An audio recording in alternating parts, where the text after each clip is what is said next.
one of the students who have joined the Ivy League universities from this program recently wrote to the mentor and said that one of the things that you find when you get to the university is this sudden freedom and socializing with very bright minds and people with coming from different orientations.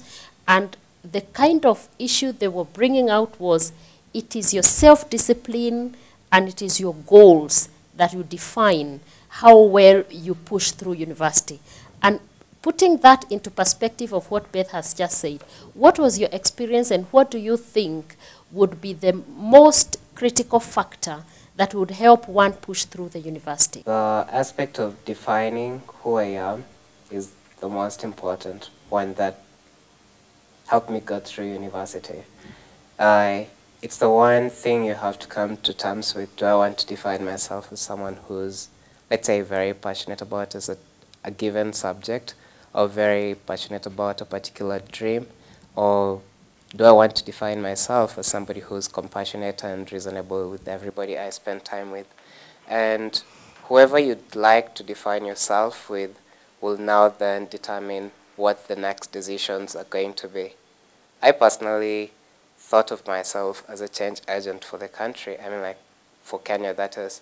I understood, like, what challenges Kenya has, let's say, like, when it comes to governance, economics, development, and I chose to focus on the economic growth for the country. So every time I had to make like one decision or the other, let's say, do I take this class or not? Mind you, I had the opportunity of picking what classes I wanted to take. I always had that defining decision I'd made at the beginning to help me determine which class I was going to take, what extracurricular activities I was going to participate in, what friends or what associations I was going to make in school. So I would say it was like the radar that guided the decisions I made in school. Was that like the right thing to do?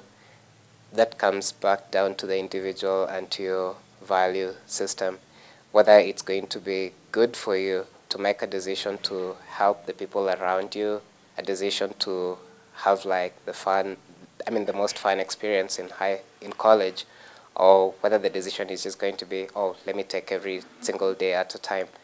But it all boils down to how do you define yourself to be? I know that a lot of people watching this program would want to ask you certain questions, certain burning questions that every student in the secondary school always wants to ask about. How do I make it to the university? How do I make it to some of the top universities in the world? So I'll throw the discussion to you. And I would now ask you to interact with the mentors and ask them those questions that you are burning in your mind about what it takes to succeed in the university. Now, how didn't you cope with the culture shock and the climate in those Western parts as they are not the same as those in Africa? I would say that the first thing that you need to do, whether you're here in Kenya, whether you're living in the coast or in Kisumu or in Northeastern, is that you have to get comfortable in your own skin. There is nothing you can do to change that. Yeah. So the first thing is you have to get comfortable by we've been talking about defining who you are, getting to know who you are, because again, when you look at the world, you don't see the world as it is. You see the world as you are. So if you look at things and you think, oh, I may not be able to fit, what will they think about me? You can't change how you were born. You can't change your nature. You can't change your parents or which country you were born in. So once you get comfortable in that, then there is no situation that, when you look at a situation and you ask yourself, why is this happening to me? Is it happening to me because I'm a foreigner in this country? Is it happening to me because I am a woman? So when you think about those situations and you remember that there's nothing that you can do to change your background, the biological aspect that you're a girl, that you're from Kenya, that you're from a different part of the world, and then you're able to get comfortable associating with any kind of a person. You're able to get comfortable addressing any kind of an issue, because you cannot be something that you are not. No matter how many, you've seen people who go abroad and they pretend to try and adopt their culture in the end, they are the most frustrated people. So you have to be able to get comfortable in the skin that you're in. I want to pose my question to Isaac. I've heard that you pursue your course in engineering. As a girl, I never took physics in high school, and I had that passion that I wanted to do engineering. What do I have to do for me to pursue my passion, my dream passion as an engineer? To study engineering, yes, you'll really need to learn physics, math, and perhaps chemistry, perhaps biology. And I would say, like, due to the rapidly changing nature of the engineering field, like 10 years ago, we hardly didn't have any mobile industry.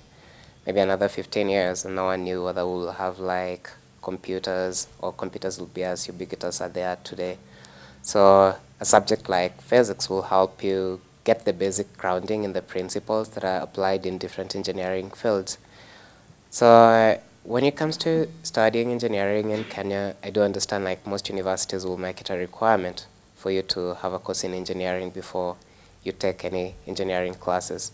But some universities abroad do have a more flexible requirements regime. So they would say admit you into the university because of your outstanding general performance in the KCSE exam. And once you get to the university, you have the opportunity of studying your physics just as other students will be studying their physics.